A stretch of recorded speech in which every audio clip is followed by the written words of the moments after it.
আমি প্রথম প্রেগনেন্ট হয়ে বিয়ের আগে বৌদ্ধ বাচ্চা যেমন পেটে আসলে প্রতিটি মায়ের জন্য সুখ নিয়ে আসে, ঠিক তেমনি অবৈধ বাচ্চা পেটে আসলে যন্ত্রণা, লজ্জা আর ভয় নিয়ে আসে। সেই সময়টা আমার মাথা কাজ করছিল না, কিভাবে কি করবো কিছু বুঝতে পারছিলাম না। যখন ইন্টার ফার্স্ট ইয়ারে ভর্তি হয় তখনই প্রেমটা শুরু হয়েছিল। সবে মাত্র 16তে পা দিয়েছিলাম। চোখে ছিল হাজারো স্বপ্ন, হাজারো অনুভূতি, বুক ভর্তি আবেগ। ভুল সঠিক এইসব কিছু বুঝতাম না। মনের গভীরে প্রেম বাসা বেঁধেছিল, যা অবুঝ মন থেকে কারো সরানোর ক্ষমতা ছিল না। প্রথম দেখাতে আমি তার উপরে ক্রাশ খেয়েছিলাম। সেদিন কলেজ জীবনের প্রথম ক্লাস ছিল, তার বড় আপু আমাকে দিয়ে এসেছিল। মুহূর্তটা এমন ছিল, আমি আর আপু রিকশায় ছিলাম। সে তখন বাড়ির গেটে দাঁড়িয়ে একটা ছেলের সাথে হেসে হেসে কথা বলছিল। সেদিনে তার সাথে চোখাচোখি হয়, আর তার চোখগুলো দেখে আমি হারিয়ে গেছিলাম এক প্রকার। একটা ছেলের চোখে চাহনি এত মায়াবী হতে পারে, তাকে না দেখলে বুঝতামই না। এক পলক দেখায় লজ্জা লাল হয়ে গেছিলাম। এরপর থেকে প্রতিদিনই তার সাথে দেখা হতো। সকালে একবার কলেজ যাওয়ার সময় আর বিকেলে একবার কলেজের পাশে ছিল তার বাসা, এবং তার ব্যবসাও সেদিকেই ছিল। ছুটির পরে বিকেলে তাকে দেখতাম চায়ের দোকানে বসে আড্ডা দিত। সেও যেন আমাকে দেখত, সেটা আমাদের বন্ধু বান্ধবীরা বুঝতে পারত। এইভাবে 1 মাস অতিক্রম হওয়ার পরে সে নিজে থেকে আমার সাথে এসে পরিচয় হয়। এর ঠিক 21 দিনের মাথায় প্রেমের প্রস্তাবটা সে দিয়েছিল। আমিও মানা করতে পারিনি। তাকে যতই দেখতাম আরও মুগ্ধ হতাম। আমার প্রতি তার আচরণ খুবই মহামরি কিছু ছিল না।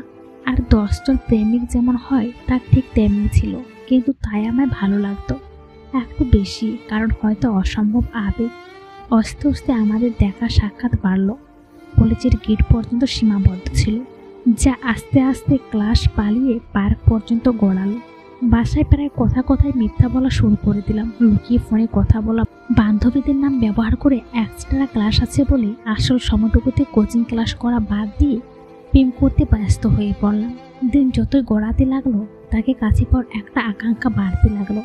তার দিক থেকেও একই রকম সাড়া পেলাম, কিন্তু তার চাহিদা যে অন্য কিছু তা বুঝতে সময় লেগে গেল একটু। প্রেমের 1 বছর পূর্তি তার আবদার হলো তার সাথে শারীরিক সম্পর্ক করতে হবে। নানা অজুহাত দিয়ে আরও 3 মাস পার করলাম। নিজের বিবেক আর মন দুটো মিলে একে অপরের সাথে যুদ্ধ করতে শুরু করলো। এই 3টা মাসে একটা রাতও ঠিকভাবে ঘুমোতে পারিনি। প্রতিদিনই একা কথা আর রাগ করতো আমার সাথে কথায় কথায়। কেমন যেন চিড়চিড়া স্বভাবের হয়ে গিয়েছিল।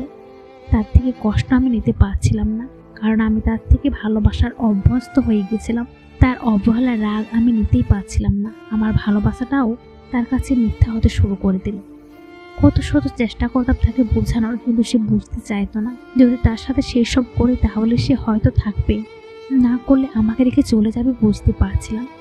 আর বিয়ের আগে শারীরিক সম্পর্ক করা কতটা খারাপ তাও জানতাম। এখন যে কোন পথটা বেছে নেওয়া লাগবে আমার, সেদিন রাতে সে কথা বলল, আর শেষবারের মতো সে বলছে। তখন তার এভাবে অবতার করাতে আমার নিজেকে ধরে রাখতে পারিনি। মনের মধ্যে অনেক চড়তা, ভয়ভীতি, তাকে নিজের সাথে রাখার অদম্য ইচ্ছা সব নিয়ে তার কাছে ছুটে গেলাম। সে প্ল্যান করলো, আমার কলেজের কাছের বান্ধবী একটা হোস্টেলে থাকতো, তাকে আমার বাবা মা চিনত। সেই মেয়ে গ্রামের যাওয়ার কথা বলে 2 দিনের জন্য বাসা থেকে বের হয়ে তার সাথে। রিলেশনের পর থেকে ছোটোখাটো অনেক মিথ্যায় বাসায় বলতাম, কিন্তু এই মিথ্যাটা বলতে কেন যেন বিবেকে অনেক বাধা দিচ্ছিল। আমাকে আবার পরিবারের সবাই খুব বিশ্বাস করতেন। বাবা একটু অমত করলেও ঠিকই রাজি হয়ে গেলেন প্রাণপ্রিয় বান্ধবীর সাথে তার গ্রামে যেতে দিতে। এদিকে বান্ধবীকে আগে সব জানিয়ে রেখেছিলাম, সেও সাহায্য করতে রাজি হয়ে গেল। আমরা চট্টগ্রামের বহদ্দার হাটেরই বাসিন্দা। সে আমাকে নিয়ে ঢাকা আসলো। এই প্রথম বাবা মা থেকেও এত দূরে কোথাও যাচ্ছি। পাশে সে আছে, একটা ভরসা আছে, তারপরেও একটা ভীতি কাজ করছে, কারণ আমি যে কাজের জন্য এখানে এসেছি তা নেহাত খারাপ কাজ। তবু তার মুখের হাসিটা দেখলে সব ভুলে যায়। শুধুমাত্র একটা কবুল বলা ছাড়া আর তো কিছু বাদ পড়েনি আমাদের সম্পর্কে। ভালো সে যে আমাকে অনেক বাসে, তাও বুঝতে পারে আমার প্রতি তার যত্নে। পুরো 1টা বছর ধরে আমাকে যেভাবে আগলে রেখেছে এই ছেলেটা, তার ভালোবাসার আলাদা করা প্রমাণ করা লাগবে না আমার চোখের অন্তত পক্ষে। সেদিন আমরা ঢাকায় এসে ওর এক বন্ধুর বাসায় উঠলাম। কেউ ছিল না, যদিও আমার সারাদিন ঘোরাঘুরি করলাম। তার হাতে হাত রেখে হাঁটতে একটা শান্তি লাগছিল। বুঝতে বাকি রইল না এই হাতটা আমি ছেড়ে থাকতে পারবো না। রাতে বাইরে থেকে খেয়ে আসলাম আমরা। এসে ফ্রেশ হয়ে নিলাম। আমি ওর পাশাপাশি বসে আছি। কেমন যেন একটা লজ্জা কাজ করছে, আর ভাবছি আজ প্রথম ও আর আমি একসাথে থাকবো। মনে হচ্ছিল এখন আমরা বিয়ে করে নিলেই তো পারতাম। ওর হাতটা ধরে বললাম, চলুন আমরা বিয়ে করে নিই। করবো কিছুদিন পরে, তুমি ইন্টার শেষ করো, আমার ব্যবসাটা একটু ভালো হলে তোমার বাসায় প্রস্তাব পাঠাবো। তোমার বড় আপু এখনো পড়াশোনা করছে, আমার মনে হয় না তোমাকে তার আগে বিয়ে দেবে, না হলে আমি এক্ষুনি তাই করতাম। ওর কথায় যুক্তি বুঝতে পারছিলাম, সত্যি তো বিয়ে দেবে না আমাকে এত আগে। মা বাবাকে বলতে গেলে হয়তো তার থেকে আমাকে দূরে সরিয়ে দিবে। রাতের গভীরতা বাড়ছিল, সে সাথে তার আদরে ডুবে যাচ্ছিলাম। বিবাহ ছাড়া পাশর হচ্ছিল আমাদের, বৈধ ছিল না, তবু তার প্রতিটি স্পর্শ আমায় মাতাল করে দিচ্ছিল সেই রাতে। হয়তো ভালোবাসা এত ছিল বলে রিচিকে বিয়ে দিতে গিয়ে আর দ্বিতীয়বার ভাবতে হয়নি আমার। পরদিন সকালে যখন চোখ খুলে তখন আমি তার বুকে মুখ গুজে শুয়েছিলাম। এত শান্তি লাগছিল এই বুকে। তাকিয়ে দেখি সে আমার আগে উঠে গেছে।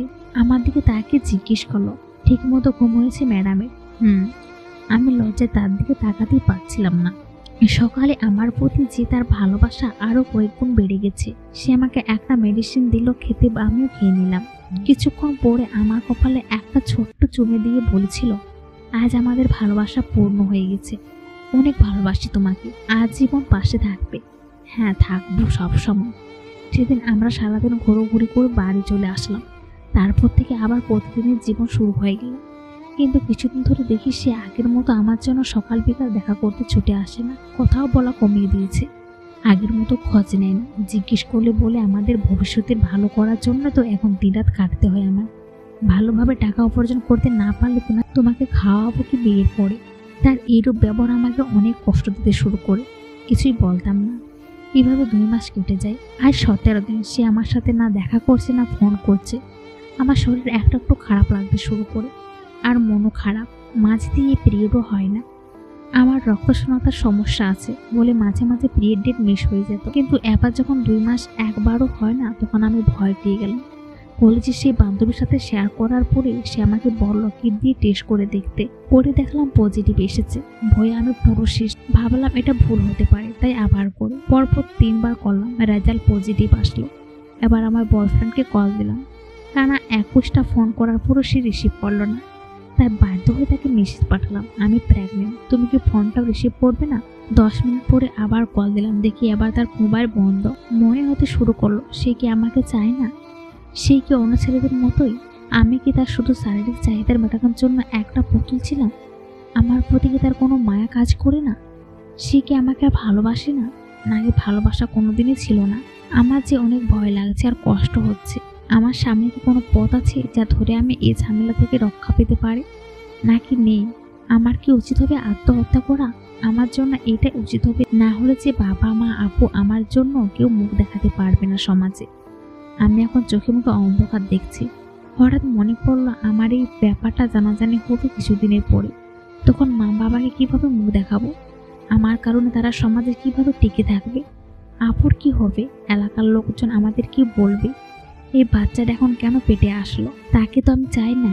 এই যে একটা গলার কাটা হয়ে গেল, তার প্রতি আমার কোনো অনুভূতি কাজ করছে না একদম। মা হলে নাকি মায়া লাগে, আমার যে অসহ্য লাগছে। পাচ্ছি না একে আমি মেনে নিতে। এসব ভাবতে ভাবতে আমি মাথা ঘুরে পড়ে যাই। অনেক কষ্টে বিছানায় গিয়ে গায়ে ঘুমিয়ে পড়ে কান্না করতে করতে রাত 11টার দিকে সে আমাকে ফোনে মেসেজ পাঠায়, কাল সকালে কলেজের সামনে এসে দেখা করবে। মনের এত বড় বোঝা বলতে পারছি না। তার মেসেজ পেয়ে অনেক ভালো লাগলো। সাথে সাথে তাকে কল ব্যাক করলাম। সে ফোনটা বন্ধ করে দিল। ফোনটা বুকে জড়িয়ে ধরে আকাশ পানে তাকিয়ে ভাবছি, আমি কি ভুল মানুষকে ভালোবাসলাম? সে কি আমার জীবনটা শেষ করে দেবে? আমার ভুলের জন্য কি আমার জীবন দিতেই হবে? এই সমস্যা থেকে কি আমি মুক্তি পাবো? আমার এই ভুলের খেসারত কি আমার মরে দিতে হবে, নাকি অন্যভাবে? কি করব আমি? সারা রাত কোনো মতে পার হলো। সকাল সকাল কলেজ টাইম না হতেই আমি চলে গেলাম। গিয়ে দেখি সে আসেনি। এইভাবে 1 ঘন্টা 2 ঘন্টা 3 ঘন্টা পার হয়ে গেল। কলের উপরে কল দিচ্ছি তাকে, কিন্তু সে ধরছে না। প্রায় সকাল শেষ হয়ে আসতে চলল, কিন্তু তার আসার নাম নেই। এবার আমি রাস্তার ধারে বড় বটগাছটার সাথে দাঁড়িয়ে শব্দবিহীন কান্না করতে শুরু করলাম। মাথাটা খুব বেশি পরিমাণে ঘুরতে শুরু করেছে। পেছন থেকে কে যেন এসে আমার কাঁধে হাত রেখেছে, কিন্তু ঘুরে দেখার আগেই আমি অচেতন হয়ে পড়ি। যখন জ্ঞান ফিরে তখন নিজেকে হাসপাতালের বিছানায় আবিষ্কার করি।